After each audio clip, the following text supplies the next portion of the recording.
You're listening to the Mind Your Own Business podcast, aimed at helping photographers learn how to make the leap from amateur to pro. Hello, and welcome to the Mind Your Own Business podcast, a joint effort brought to you by PhotoFocus and Skip Cohen University. This is Shamira Young, and I'm joined by my amazing co-host, Skip Cohen. Skip, what's up? Hey, here we are again. This is great. In fact, just before this, we kicked this off, everybody. Shamira and I were talking, and it's been 4 years that we've been doing podcasts together. My goodness. Sometime this month, I'm going to have to go back and find the date and then make you feel guilty because I got no anniversary card. Right? Time flies when you're having fun. Yeah, it's been amazing. Definitely does. So, Shamira, every podcast we have done together has been fun, but today is really pretty special. Clay Blackmore is in the house. And he and I have probably shared our journey longer than anybody else I know in the industry. It was 1987 when I joined Hasselblad USA as president, and around that same time, there was this young kid who started working for Monty Zucker. And Clay will have to correct me if I'm off, but I think it's right around that same year, give or take. The point is that over all these years, we've worked on dozens, if not hundreds, of different projects together, and we share so many good friends. Now, the fun thing about Clay, especially for me, he's an early adopter or adapter, and I remember him talking about digital photography in the early 90s, telling everybody it was the next big thing. He's a photographer, he's an artist, he's an educator, he is a super dad and husband, and he's a friend to so many of us in the industry. Now, there's probably nothing he can't photograph, but his passion is primarily portraiture, weddings, people, and events. And he's always looking for ways to make his work different. And one thing about education in Clay, he never stops learning and experimenting with new techniques. So, buddy, welcome to Mind Your Own Business. This is going to be the cue for your lips to move. Hey, you guys, I'm blushing over here. Every time you do that to me, I get a little teary-eyed because it has been a long run together, and I think the best is yet to come. We're just going to keep plugging along and see what happens. The industry is changing underneath our feet as we're speaking. It just seems like a kaleidoscope of information on the internet. And I just watched something yesterday. I really enjoyed Depth of Field, and Mark Seliger did a 45-minute keynote. And to hear his passion for film and his darkroom, I'm like, man, I sold my Hasselblads. I'm going to get another one. And, I'm looking on the internet. I can't even find one. People are pulling those film cameras out, like you said, and putting digital backs on them and also loading film in them and keep them in a safe place. So the industry is in a state of flux, and I'm just trying to keep up. Well, if you look at everything that you have done over the years, you have never, there's no moss that grows under your creative tush there. Mm-hmm. You have constantly adapted, changed, moved with technology. And I have to tell you, the fun for me right now, as a lot of artists go back to and never let go of experimenting with film, is now what you can do in post-processing. You've got the capture on the front end, but now the world is just wide open on the back end when it comes to post-processing and technology. It is amazing. Yeah, I feel like I spend way too much time behind the computer, and I know I do. And I know, this discussion will turn into business because that's where we need to be. Is we need to get up early and type letters to people who owe us money and people that we want to owe us money. We have to run a business. So we have to really think that way and set goals, weekly goals, daily goals on how to bring the business in. Yeah, definitely. It's a process, and it can be a lot for sure, but it's also an important part of that process. And Clay, I'm really excited. And I feel like it's funny because we had our pre-interview chat, we had our test call. So I feel like I've already learned quite a bit about you, besides the fact that I've been following your work and hearing about you for years. But for those listeners who may not know your background and how you got started, can you fill us in on that? How did you end up doing what you're doing today? Well, like many of us, I was the high school newspaper photographer, which was very special because I began creating memories in the school and getting instant recognition. I remember the coach of the football team patting me on the back and saying, "We love those pictures that came out of the paper." And he never patted me on the back when I was trying to block the guy coming across the line. But I really felt like a sense of connection with the entire school. And I got in the dark room, Shamira, and it was magical. To watch the print come up in the developer, I was hooked. And I remember one night staying in the dark room all night. School came back on the next morning at 8:30, and I'm still in the dark room. My parents were worried. I had to get a call into them, but I was making prints, and it was just magical. What year did you go to work for Monty? Monty came down to Texas school, and he picked me up in 1984. Okay. And things changed, drastically because, Monty was on an entirely different level. And he said, "Why don't you come up to DC?" Which he said Maryland at the time. I had no idea I'd be working the DC market. And I just jumped from, a quantum leap from a little school in Texas into probably, some of the biggest lavish parties in the world at that time, shooting everything with film. We were doing the Hasselblads and Rolleiflex, and there was no digital cameras back then. And it's still some of the fondest memories of my life was carrying those bags for that man. Well, it's funny, right around that time. So I wasn't too far off when I said it was, 87. You'd already been there a few years, but we're talking about you getting your foundation in this business and your roots, working with one of the finest portrait artists that our industry has ever, or more than likely will ever see.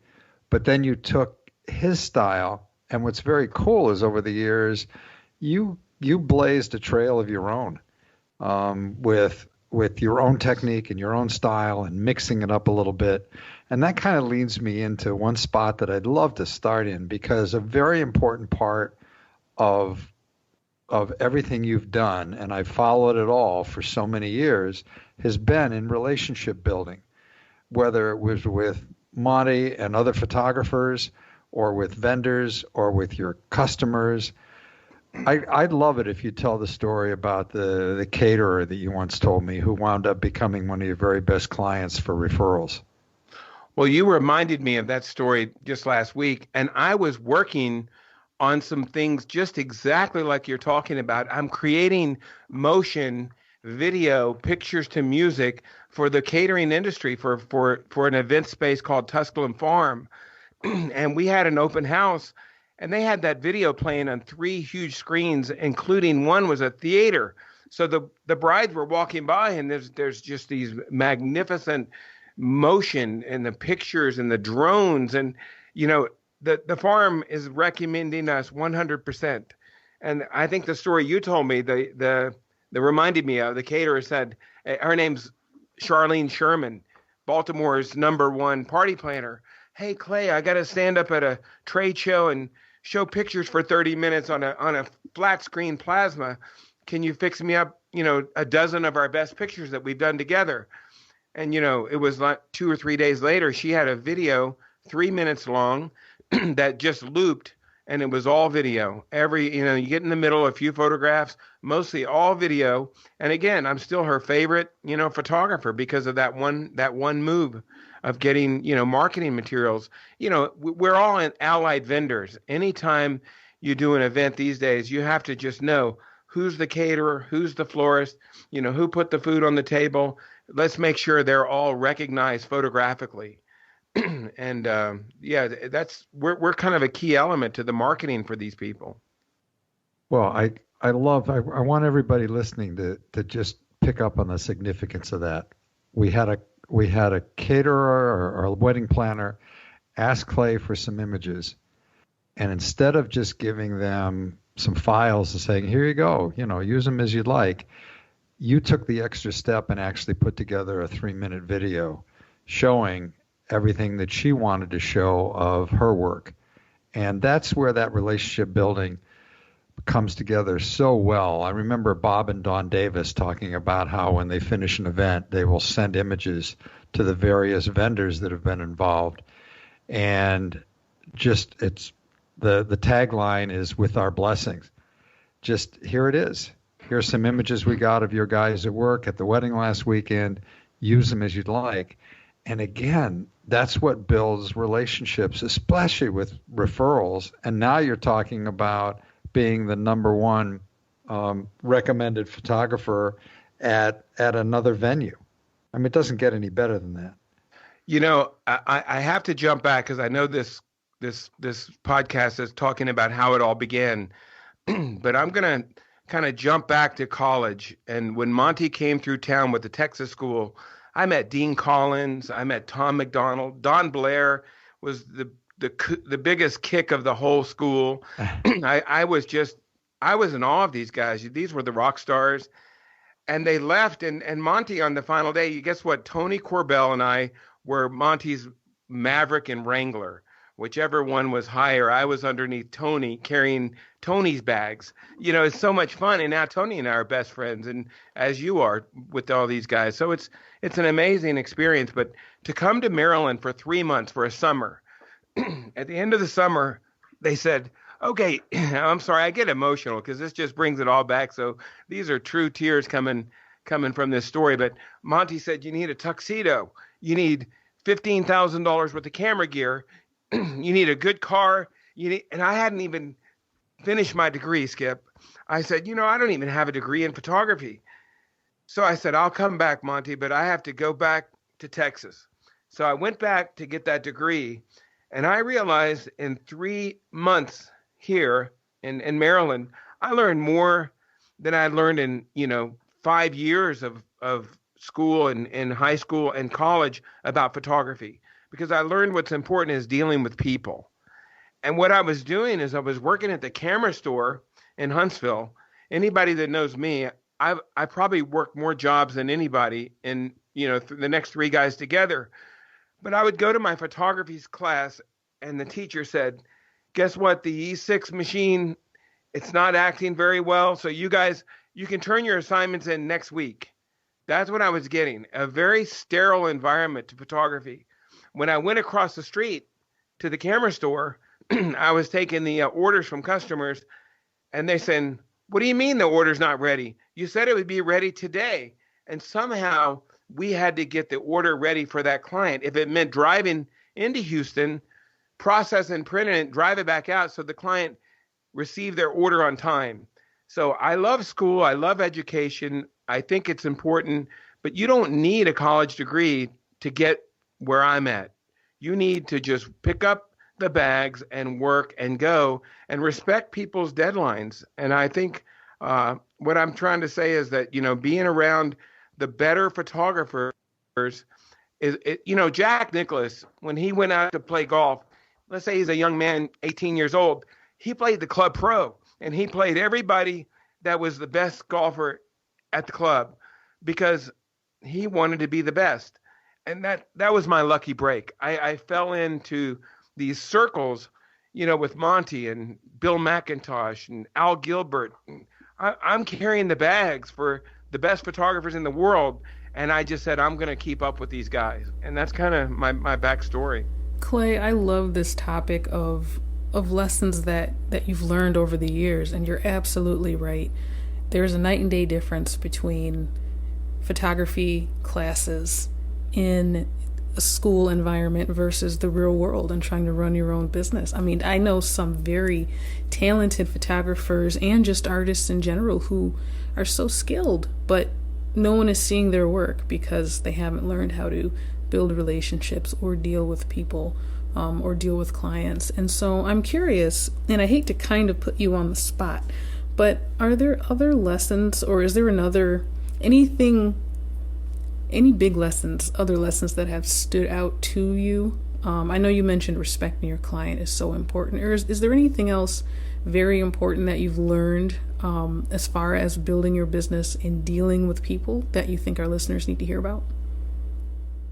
Well, absolutely. And let's talk about the camera itself. One of my good friends, Rick Salmon, he said the camera looks both ways. And I heard that, it stuck, like, wow, I get it. Because when you're excited, the client is excited.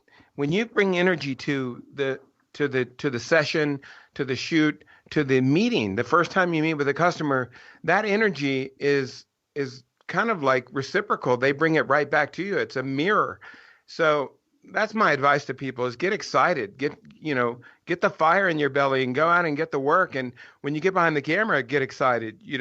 That's the key to the whole business. And the golden rule: treat people, like they want to be treated. But there's a lot of magic bullets, but there's nothing that's going to replace hard work. I mean, when I worked with Monty, and I carry that today, is we just get up every morning and we go hard till the end of the day.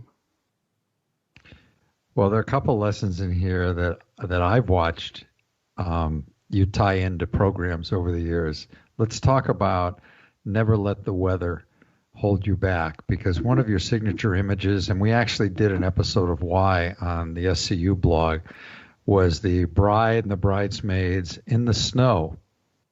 You know the one I'm talking about? Oh, yeah, sure. The Snow Bride, of course. Right. So talk about the Snow Bride, because there are an awful lot of photographers out there. It's still winter in most of the country, or at least the northern half. And there's so many photographers that wouldn't risk going outside because the weather was bad. We just got hit with some pretty heavy snow over the last month, in and out. I'm sure, Shamira, you're getting it too in Detroit. But, man, I look on my calendar, and I'm like, look, it's a snow day, Thursday. I'm making phone calls on Tuesday, setting up people to get them out in the snow. Let's do a snowball fight. Let's go out. And now we're doing slow motion video, and it's magical. And this film I just did for Tusculum, the drone flying over a couple who carved a heart in the snow, and they laid down and they're doing snow angels inside of a gigantic heart that was, that they dug out with a snow shovel. It's an amazing image. And so I'm with you, Skip. It's about, tying the knot tighter. Those elements, rain, snow, they bring in texture that you're not going to get on a pretty day. Great advice. I've got one more I want to jump in with, Shamira, and then next question's yours. Okay. Clay, I'm going back, 20, 25 years ago when you talked to a group, and I don't remember what brought it up, but your line was something about giving back and never hold from giving back because it'll come back to you 10 times over, or something like that. Wow. Yeah. Giving back. I don't remember where we were, but it is a way that you have lived as a photographer and a dad and a member of the community. I did a slideshow. This is before digital. I shot it all black and white and developed it in the darkroom. And there's a technique where you could turn T-Max film into slides. It's a reversal process. And I made a slideshow about hungry kids that don't have enough to eat. And I was just giving back to the community. And I showed it to 500 Baptist ministers at a big conference. And I'm telling you, Skip, that changed my life, to see the impact that I could make on a group of, fundraisers with these pictures. And it's so funny. I mean, this is such a great story, but I would set a background up in Central Park. I did this in New York and DC and different markets, and just where I could drive, Philadelphia. And this is before the big, people weren't that paranoid about their kids being photographed. Some of the parents were like, "What are you doing?" And I would tell them I'm raising awareness. Oh, sure, yeah, and I've got another kid over here. But some of the parents were a little bit leery. What are you doing? And I gave them a business card, and I said, no, I'm reputable. And I gave them Monty's card, of course. It said Monty and Clay. And they called the studio, and Monty said he answered the phone. Your assistant is out here taking pictures of kids in the park. And Monty says, I don't even know him. And he hung up the phone and said, I don't know the kid. But the pictures were really fun and striking. And, giving back like that year, Skip, that I did that slideshow, I got married, I bought my first house, and Monty put my name on the business for free. It became Monty Clay and Associates. So to me, that's how this world works. That's how the Bible talks about, sowing seed and reaping 10 times over, putting the seed in the ground. And that's Boy, what you've done. you're hitting me hard. I mean, I'm so emotional. And right now I was just thinking to myself, I need to do some more charity work. And we're working with a company now that's raising money. They're just trying to raise money to keep their doors open. So I'm making a film for them so they can raise money. So fundraising videos are something on my heart because of that. I love this. And that actually leads us into a question I'm curious about. Sowing seeds. That is so spot on, Clay. It's you reap what you sow, as the Bible says. And so with COVID, and I don't want to make this like a doom and gloom boo-hoo, but COVID, it's hit us all, and we are all kind of pivoting in our business and refining our business so that we can move forward and be successful, because we absolutely can. Challenges will always happen in life. How are you sowing seeds and building relationships in the age of COVID where, maybe you're not getting as many wedding gigs, or families are kind of cautious about scheduling portrait sessions? How are you sowing seeds and keeping in touch with your clients, and also just businesses in your area to build those relationships? Well, a caterer called me, Josh Karen, and said, Clay, would you do a wedding for $100 out at Tusculum Farm? And this is the farm I mentioned earlier, but I said, Josh, I would do anything for you and for Tusculum, because Josh had dropped some big middle of the week corporate work right in my lap. So it's kind of like, Josh, whatever you need. So we put a package together called In the Name of Love. And you can get a complete wedding with a bouquet, a cake, and Clay Blackmore for $1,500. And that package, I just sent 3 confirmations for this spring, because we've been shut down to 10 people at weddings. So we can't do the big weddings here right now in Maryland. I mean, you can do an outdoor wedding, I think, of 20 people, maybe 25. But we've been winter months, we've been inside, so these have been small weddings. But it's just been, I'm going to tell you really my deepest thoughts. When COVID came in like it did, like a storm, I didn't know if I would ever photograph a wedding again in my life. I felt like this industry might be over, because the event industry took the gut punch. We don't have events anymore. So that's what I do. I'm an event photographer. So how am I going to stay busy and feed my family and stay active? Once these little weddings came along, I felt it was a privilege to serve these people. And I went out to these little weddings, and I'm talking like 8, 10 people. My first one, there were only 4 people there. One was the officiant, a father of the bride and groom, and the officiant.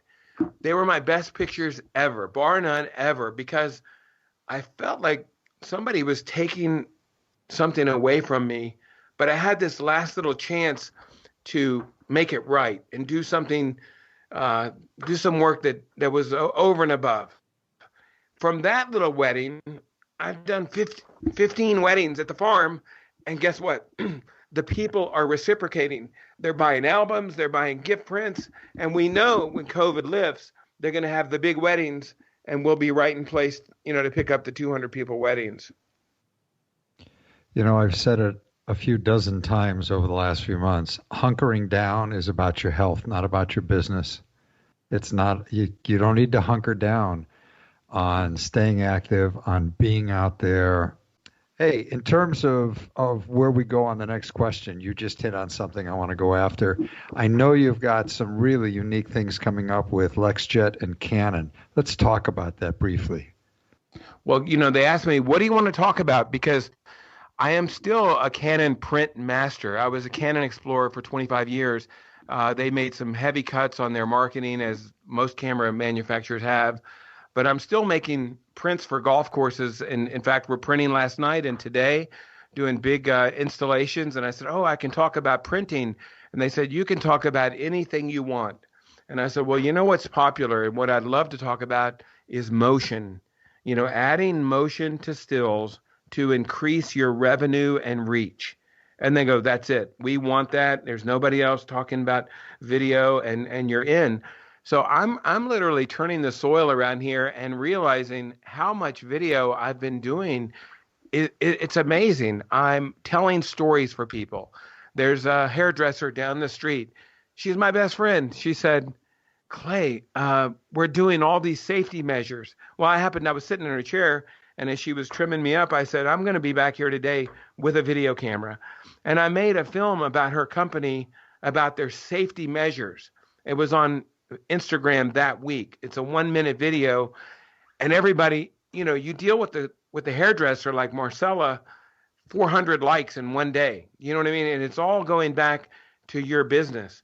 Tusculum Farm, short little Instagram video. Their reach is so much deeper than mine. Just getting that social media connection with allied vendors and making about us films, a 1-minute version, a 3-minute version, that's been really strong for our marketing direction. And, everyone has a story to tell. And we're doing fundraising films, about us films.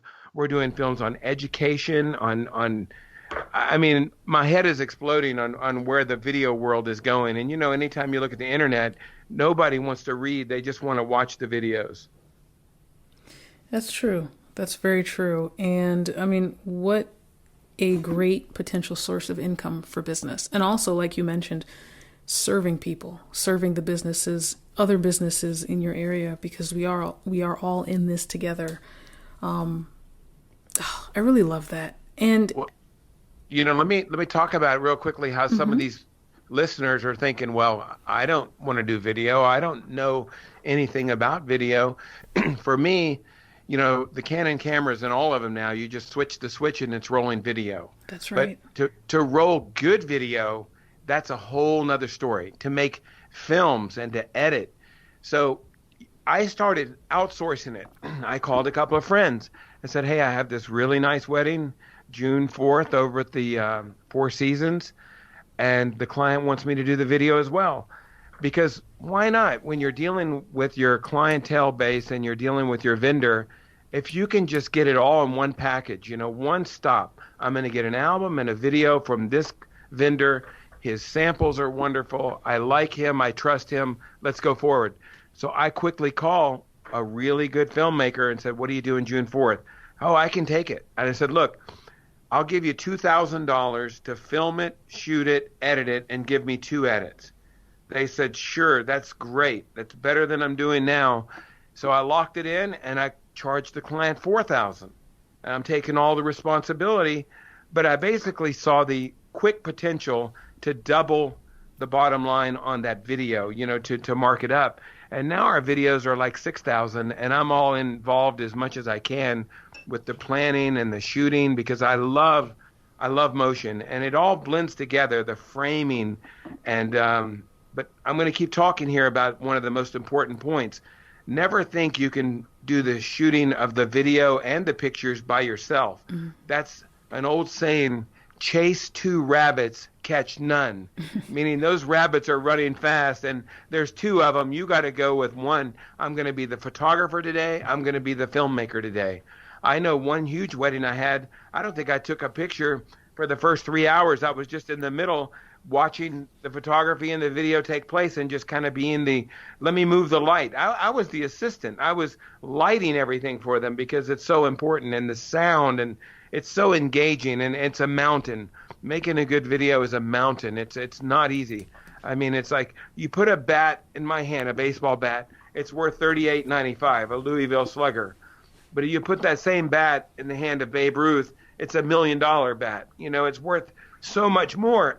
So the people I'm bringing into the game, they're the people that hold these cameras, and I'm in awe of watching them shoot. It's they float the camera, they have the sliders, they have the drones. It's just really great. Wow. Wow. You can go to my Vimeo page. Just go to Vimeo Clay Blackmore, and there's a ton of things I'm doing up there. Green screen, virtual events, and let's talk about pivoting into this virtual world.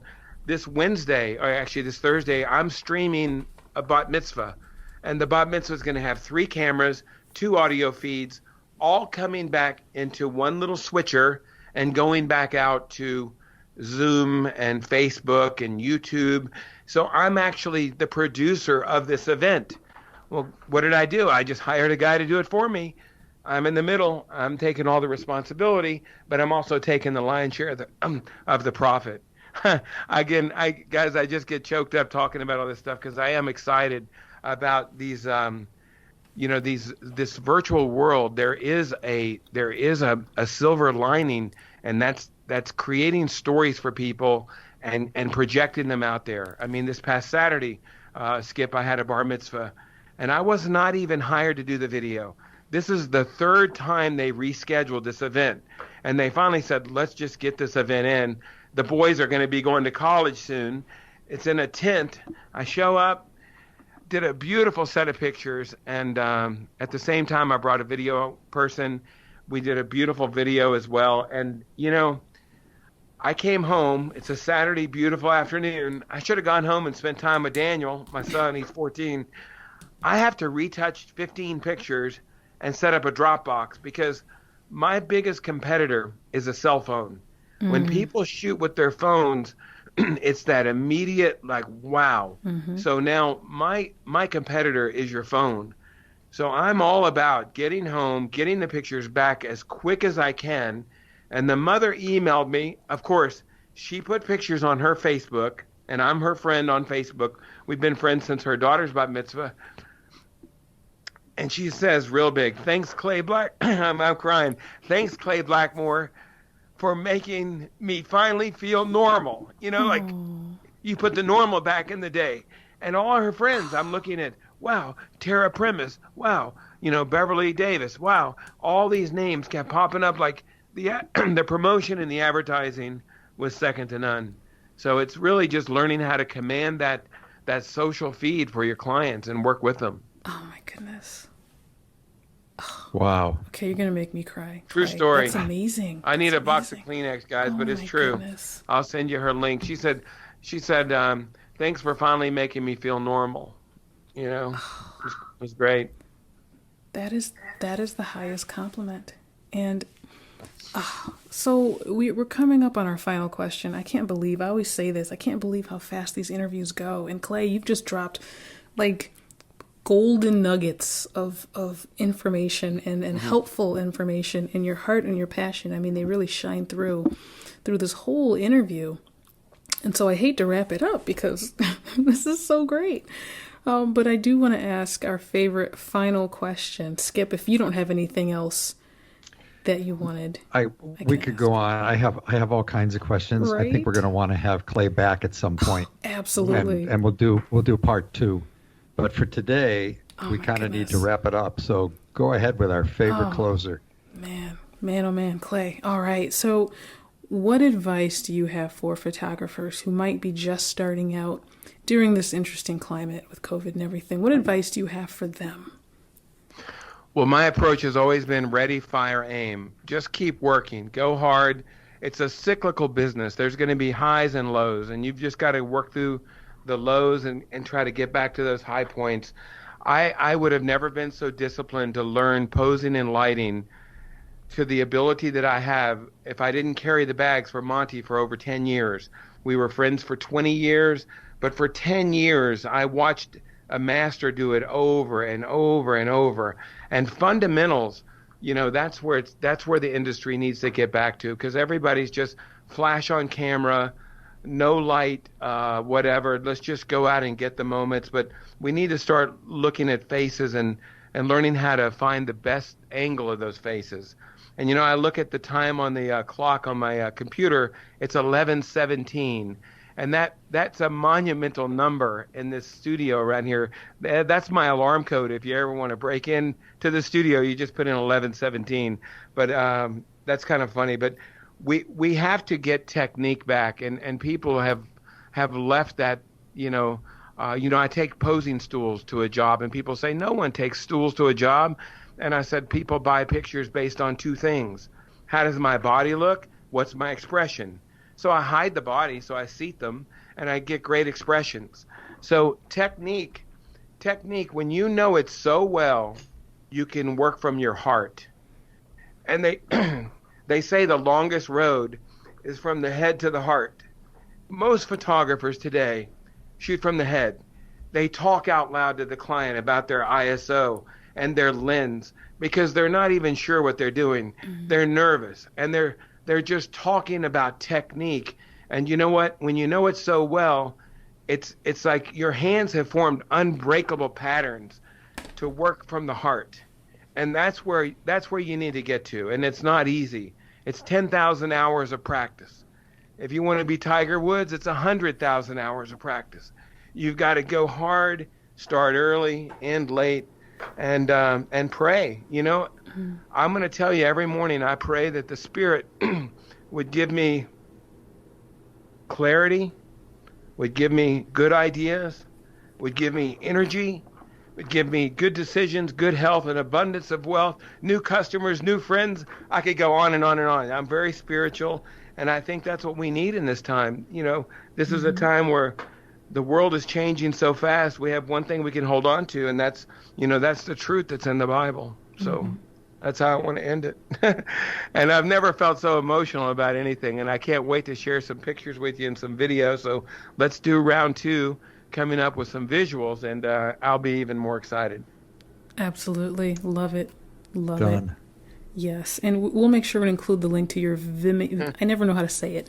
Vimeo, or just put in Clay Blackmore, and you'll see me all over the internet and stuff. I need to command my own social media a little bit better and take some old stuff out, put some new stuff in. But you know, I've got customers, and I'll have one more thing to say, Skip. We were at Skip Summer School in Chicago, and you had a young person stand up, and he said, "I just want to get a customer."